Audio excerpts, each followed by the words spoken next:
नमस्ते दोस्तों, स्वागत है आपका आपके चैनल धन की दिशा में।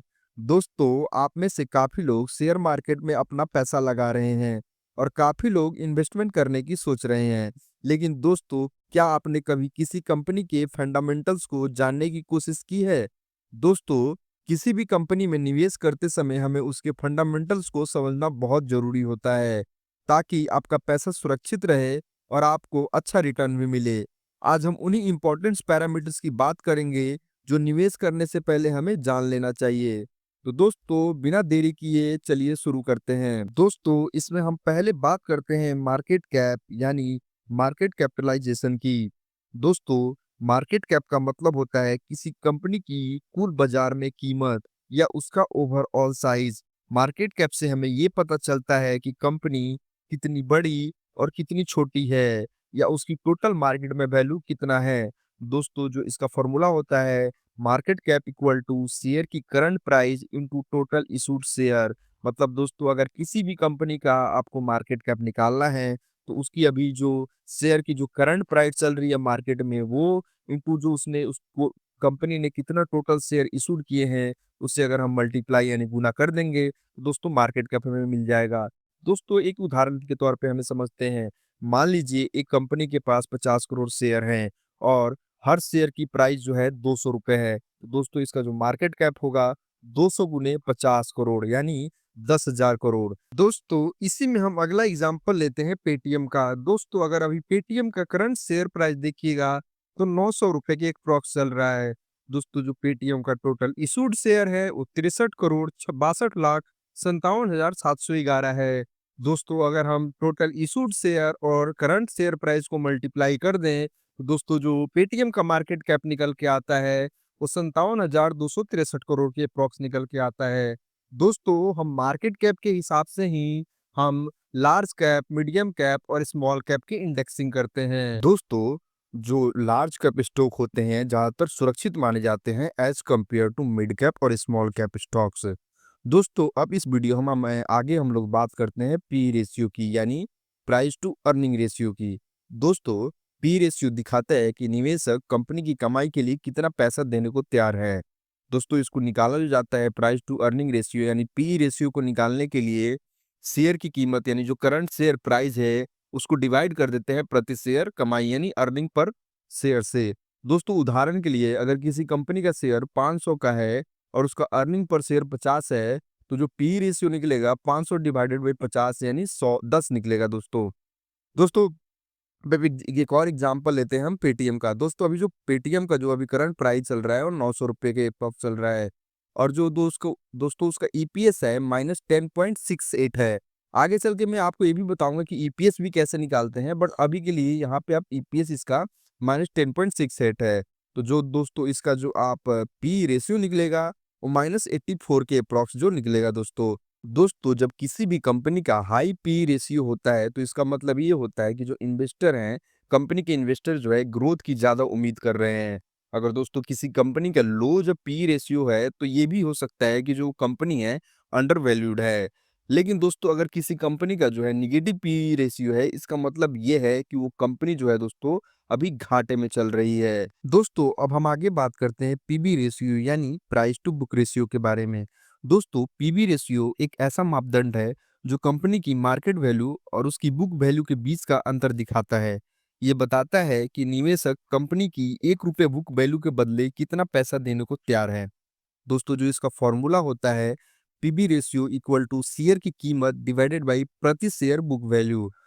मतलब दोस्तों, अगर देखो हमें पीबी रेशियो निकालना है तो हमें जो उसका है बुक वैल्यू भी पता होना चाहिए। तो दोस्तों, बुक वैल्यू के बारे में मैं आगे आपको बताऊंगा डिटेल में, बट अभी थोड़ा सा हम जान लेते हैं।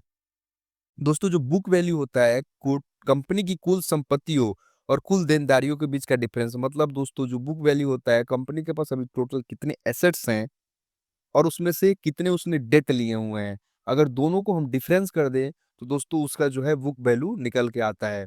अब दोस्तों, बुक वैल्यू जो हमें पीबी रेशियो निकालने के लिए बुक वैल्यू प्रति शेयर का हमें निकालना होता है। तो दोस्तों, बुक वैल्यू प्रति शेयर निकालते हैं जो बुक वैल्यू है divided by total issued share यानी जारी किए गए कुल शेयरों की संख्या।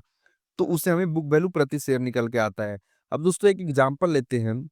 मान लीजिए कि ये कंपनी की वर्तमान शेयर मूल्य 100 रुपए है और उसकी प्रति शेयर की बुक वैल्यू ₹50 है।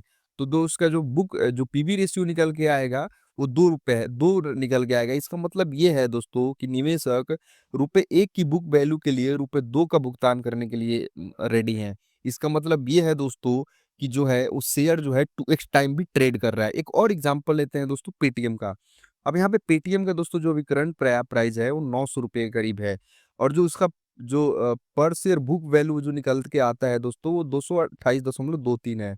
अगर दोस्तों इससे हम पीवी रेशियो निकालेंगे तो जो पीवी रेशियो निकल के आता है हमारा 3.943 समथिंग के करीब निकल के आता है।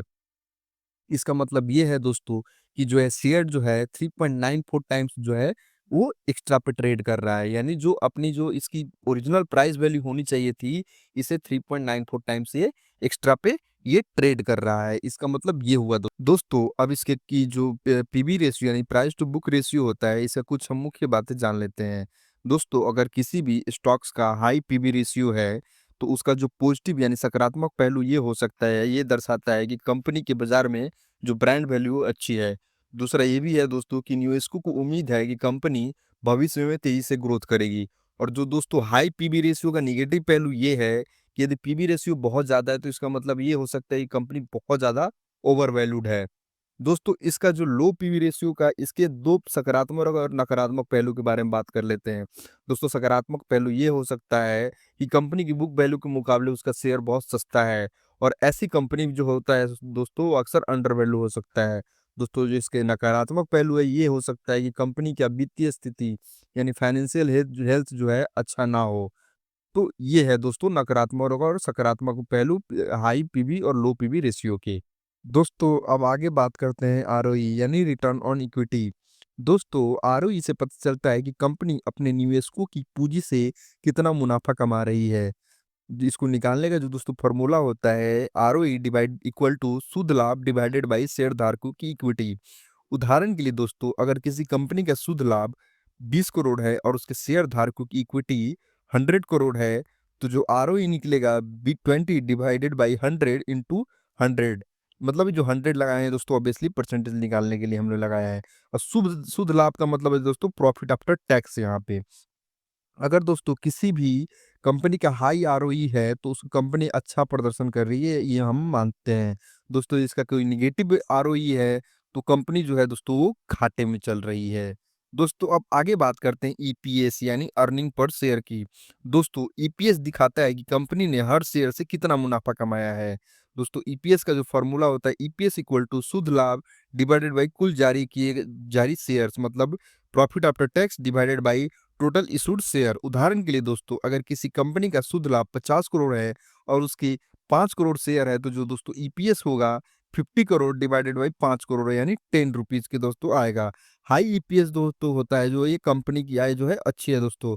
और निगेटिव ईपीएस का मतलब होता है दोस्तों कंपनी जो है घाटे में चल रही है। बुक वैल्यू वो राशि है जो कंपनी की संपत्तियों और देनदारियों का अंतर बताती है। आसान भाषा में अगर कंपनी आज ही बंद हो जाए और अपनी सारी संपत्ति को बेचकर अपने कर्ज को चुका दे तो जो बचेगा वही बुक वैल्यू कहलाता है। दोस्तों बुक वैल्यू कैसे निकालते हैं तो बुक वैल्यू इक्वल टू कुल संपत्ति माइनस कुल देनदारी। अगर इसको पर शेयर बुक वैल्यू निकालना है तो दोस्तों जो टोटल बुक वैल्यू आएगी डिवाइडेड बाई कुल जारी शेयर यानी टोटल इशूड शेयर से हम इसको डिवाइड कर देंगे। उदाहरण के लिए दोस्तों अगर किसी कंपनी की कुल संपत्ति 500 करोड़ है और देनदारियां 200 करोड़ है तो जो बुक वैल्यू होगा 500 माइनस 200 करोड़ यानी 300 करोड़ होगा। अगर कुल शेयर 10 करोड़ है तो जो बुक वैल्यू पर शेयर होगा 300 डिवाइडेड बाई 10 करोड़ शेयर तो जो आएगा दोस्तों 30 आएगा। अब दोस्तों इसका हम महत्व जान लेते हैं कि इसका महत्व क्या है। अगर शेयर की कीमत बुक वैल्यू से कम है तो कंपनी अंडर वैल्यू हो सकती है। दोस्तों इस वीडियो में बस इतना ही। दोस्तों अगर इस आप चैनल पे नए हैं तो हमारे चैनल को सब्सक्राइब करना ना भूलिएगा। हम ऐसे ही आपके लिए और इंफॉर्मेटिव टॉपिक्स और न्यूज़ फाइनेंशियल न्यूज़ लेके आते रहते हैं। दोस्तों तब तक के लिए अपना ध्यान रखिए। जय हिंद।